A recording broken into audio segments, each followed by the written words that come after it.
Hey folks, John with Complete Technology Solutions, your friend in the computer business. All right guys, so this is going to be not a long video, but it is going to have a lot of information in it, and make sure you stay till the end on this one, because I'm going to let you know a little bit about the direction of the channel and some things we're going to be doing.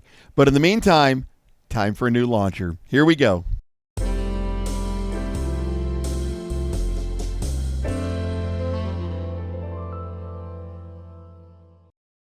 So guys, I want to let you know, I was having a conversation with a gentleman the other day, and he made the comment that in his opinion, and granted, we're in a world of opinions and everybody's got one, that pepper balls were not effective as self-defense items. Guys, I'm going to go ahead and concede that. They are not effective at all as self-defense items, or in any way would they be effective. Oh, wait. Except for police. Of course, police use pepper balls for dispensing massive crowds. But other than the police, yeah, other than that, they are absolutely ineffective. Oh, other than prisons. Yes, prisons and of course, law enforcement. They use them all over the place quite effectively to both put down riots and subdue criminals. But other than that, they're not effective. Guys, listen. Anybody that tells you that a pepper ball is not an effective deterrent has A, never taken a pepper ball to the face, and B, doesn't understand the concept of the chemicals that go into it. A pepper ball needs two primary components. You can have an OC powder, which is essentially the stuff that makes peppers hot. This stuff in itself is brutal. It literally makes you feel like you have inhaled lava. The second chemical you need is actually called PAVA. This has the wonderful effect on the human body of forcing your eyes shut, like somebody hits you right square in the center of the nose and instantaneously dumping every pore you've got. There is no breathing. There is no seeing. There is no constantly moving forward and battling through because you're a tough guy. You always see these people that say, well, you see these videos where a guy sprayed himself and was able to move forward. What they do not take into account is in a self-defense situation, you do not fire one pepper ball and go, gee, are we done? If you are truly being attacked and you have to use your pepper ball gun to defend yourself, empty the magazine. You want to unload it. This is going to deter the attack. But the concept is, in every video, guys, I'm serious, go out there and look. They'll take one shot or two shots. And in most cases, not a direct hit. It'll be on a board or something. So they're discounting a whole lot of the self-defense aspect. If they were not effective, military, law enforcement, prisons, etc., wouldn't be using them. They're 100% effective. Take it from somebody who's taken a hit and will not do it again. Yeah. So sorry, I had to vent that out there because there's always somebody out there. Once again, we're into the tough guy territory. But I wanted to let you know they are 100% effective and they will work. But quality. You want a quality pepper ball. In my opinion, you don't want one or the other. Now, I will tell you that PavaShot and those guys do put out a what they call their Magnum load, which is a very high concentration of PAVA. That's pretty nasty. I personally prefer a good combination. So you want both of them combined into the pepper ball, along with one other component that they still don't combine, and I'm working on that. So as soon as we come up with that, I'll let you know if we've got them. So, but today we are looking at the Snowpeak Defender 5.0. Now, this is a little different than the one we did yesterday. And I say yesterday because by now it's probably been a few days since the video dropped. But you'll remember we did the First Strike Roscoe. Now, the First Strike Roscoe is not actually advertised as a self-defense weapon. It is a paintball gun. And you guys can remember, you saw the results on the power. There's your link for that video. It was a little anemic, right? Well, I've already ordered some upgrade kits to see what we can actually do with that one. This, on the other hand, is actually advertised as a self-defense pistol. And that's one thing I love about them. So let's take a look at this. Now, this was actually shipped to me from England. There is nowhere in the U.S. that you can readily get these, but if it's a good weapon, I'll let you know, and then I will see what I can do to carry them, because I'm setting up with a couple of these distributors, which, by the way, includes the people for the LTL. I'll keep you I'll let you know about that too. I'll keep you in the loop. So let's crack this open together. I have not even looked at this. I will tell you it's light, and I'm talking like probably the TR50 light, about the same weight. All right, cracking her open here. Ooh, that's a pretty magazine. So we got our operating manual, and it's a relatively thin book. Looks pretty straightforward in here. It's got height, length, duration. Now, one thing I'm noticing about this, guys, you'll notice the drum is actually 1, 2, 3, 4, 5, 6. What is 6? I know 8 is octagonal, but it's not round. It's actually shaped, which I think is pretty cool. And this is something else that I'm curious about. You see the piercing mechanism? That's something, okay, we just got to look at this. And here's the weapon itself. Guys, there is nothing else in this box. You've got the manual and you got the weapon. But as you can see, that is a very big weapon. Okay, that is going to fit right between the TR50 and the HDR68. And in a minute, I'm going to grab one of those and we're going to put them together and see what it looks like. But as far as weight, it is about the same weight as a TR50. Yeah, I mean, maybe a little bit heavier. But you can see how you've got your drum in here. Now, the way to release this drum is a little bit different. You pull up on both sides here and then slide the drum out like that. And as you guys can see, that's a shaped drum. It is 50 caliber, so that will fire the shaped rounds or the pepper balls or the solids that we're used to using. But you do have to slide that forward and slide that in. That's kind of an interesting way that works there. All right, so you got your same pressure indicator on the back here to indicate when it's under pressure. You've got a very nice Picatinny rail across the top and one on the bottom, a long one. So that gives you a lot of mounting options for optics. However, the optics are pretty cool on this one. They look pretty good. Now, here's the one I'm curious about. So to load it, you unscrew this in order to put the CO2 capsule in. And this is a very long screw, guys. I mean, all right. And as you can see, the valve to puncture it is actually down in there. And I'm hoping Stumpy's getting a picture of that. So it's not on this side. It's actually on that side in here. So, in other words, there's nothing to punch, as it were. When you put this in, you're going to screw it down, and you're going to screw it all the way down. When it gets to the bottom, you're going to continue screwing it, and that is going to puncture the CO2. Now, I'm assuming since there's no Allen key or anything else in here, that it's not that difficult. Once you get it in there, you will puncture the CO2 by twisting that down. They say in the magazine, the instructions here, that when you twist this up, it's going to pop that out, indicating it's ready to fire. Now, I do not see any semblance of a safety mechanism on this, which I'm assuming means pull the trigger and away she goes. So that's kind of interesting. Guys, the design is neat. I'm not going to lie. That is kind of, okay, the trigger well, you can see how wide that is. It's very, very wide. It's kind of space age looking. It really is. But I tell you what, let's compare this in size. Be right back. All right, guys, so back with you. So, HDR68, right? This is the Snowpeak CP350, and as you can see, it is a little bit smaller than the 68. Let me show you here. So here's the 68. Here's the Snowpeak. So you can see that the 68 is considerably larger. Now, this is the TR50. The TR50 fits on there, and as you can see, the Snowpeak is a little bit larger. So this literally fits. Okay, tell me that's not a cool display, guys. Let me get this out of the way. Look at that. Look at that. That's awesome. All right. This literally fits in the center of those two as far as size goes. It's like the perfect middle ground. So it is 50 cal though. So what we're going to do is I'm going to go ahead. We're going to do the same thing we did last time. We're going to load up one drum full of the 50 caliber, the PepperBalls, if you will, the practice PepperBalls. And then we're going to load up some of the steel rubber and see how this thing does. We'll chrono it out. Here we go. All right, guys, so we're back on the range here. And as you can see, we got our chronometer set up here. I've got it right under that light, so we're going to see what we get. Now, as you can see down there, I'm going to give you kind of a look right down there. You can see we actually have the practice PepperBalls in there. Guys, one thing I want to let you know. These cylinders appear to be a hair larger than 50 caliber because when you put the practice balls in there, they actually do move a little bit. So that's a little bit annoying. Now, once it's loaded, they're not coming out. But it is kind of interesting when you're loading it. So hopefully we'll see when we put the rubber balls in there if it's doing the same thing. So, all right, here we go. We're going to unscrew the back here. And for testing purposes, we're going to put our 1 drop of Pell gun oil. Hang on a second here. Right on the tip, right there. All right.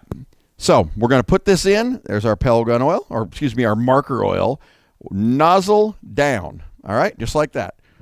And we're going to screw this part in. Now, this part is actually pretty heavy. I think it's solid aluminum, so it's pretty darn heavy. And as you can see, we've already hit the CO2 cartridge. You see the distance that we have right there, okay? So what I'm going to do is I'm going to screw this down until we see that pop out at the top. I'm going easy. There it is. You see that? So it was about a turn and a half. It was not hard, guys. It was not hard. But now you heard it come and seal. So there you go. All right, so here we go. I'm going to stand back here. I'm going to put on my groovy goober glasses here. There we go. And I'm going to try to fire this from just like we did before. By the way, I located the safety, guys. It's almost invisible. Check this out. If you look at the trigger, you see this little notch right here? Turn it around this direction. See that little right there? That's the safety. So it's not even marked.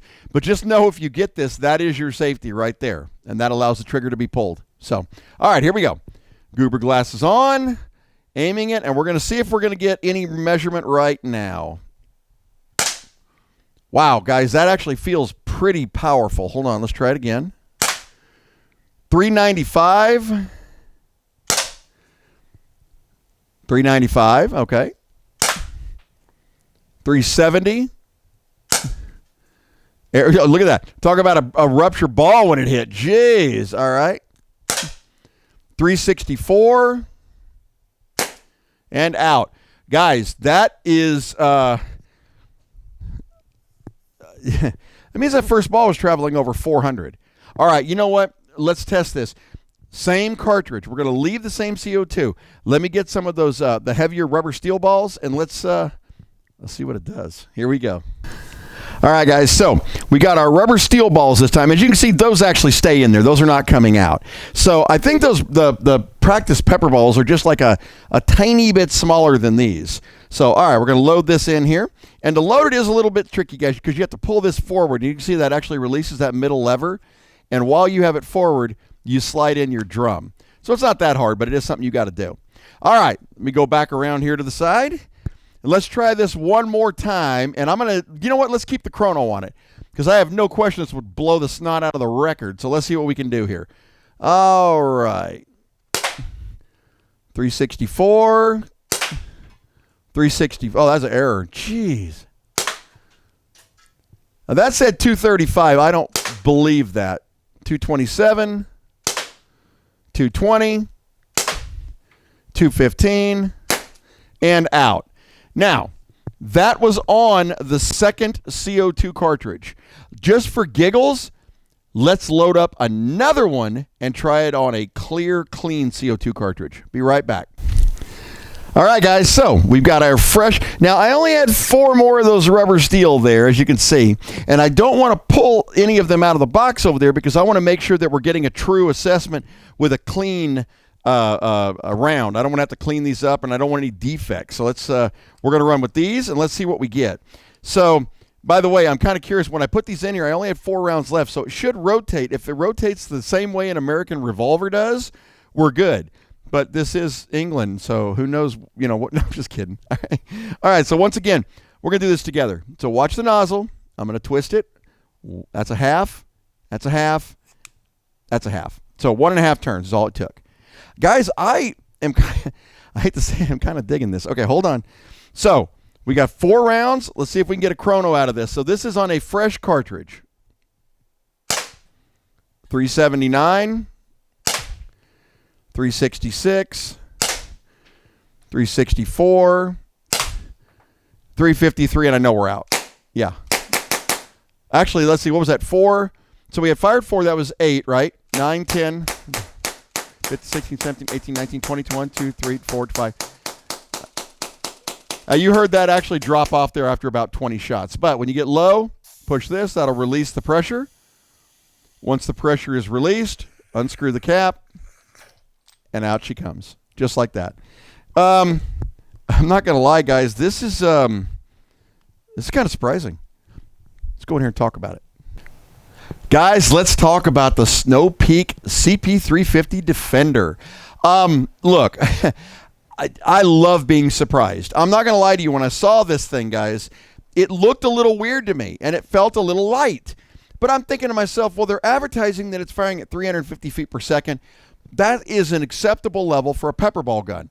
Well, I did not expect this thing to fire as hard as it did. You saw it with your own eyes how hard it's firing. It's working perfectly. I would not hesitate to use this. Now, this twist mechanism, this took a little getting used to, guys, and I did try it a little bit off screen to kind of get a hang of it. It's just like, though, if you were using one of the FSCs, you're going to be pulling the thing out and twisting it to puncture the CO2. It's essentially the same thing. I think in a home defense scenario, if you could pick it up and go, you'd be fine. I don't think that would be a problem. I would probably get it to that one twist and then let it sit there. That way you can just do a quick snap and it would pop it right out. But that's trial and error, something you can practice with. I will tell you it comes with no accessories, and I mean nothing. So when you get the weapon, you have to buy extra drums if you want them, any other accessories you want. Now, I am truly feeling that there is room for upgradability in this. Primarily because of the way that charges, I'm feeling like there's a valve guide in there almost exactly like the Roscoe. And if that's the case, then I'm going to look into upgrades for this weapon too. But honestly, out of the box, that's pretty impressive. And they're very inexpensive. So now that I know they work, I'm going to work on seeing if I can get to an importer to get a few of these in here for you guys. I was impressed. I really was. And as you can see, once again with Stumpy, that's the perfect stopgap.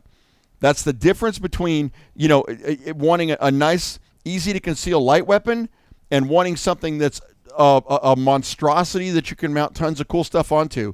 If you want something right in the middle that packs a punch but has an amazing look, there you go.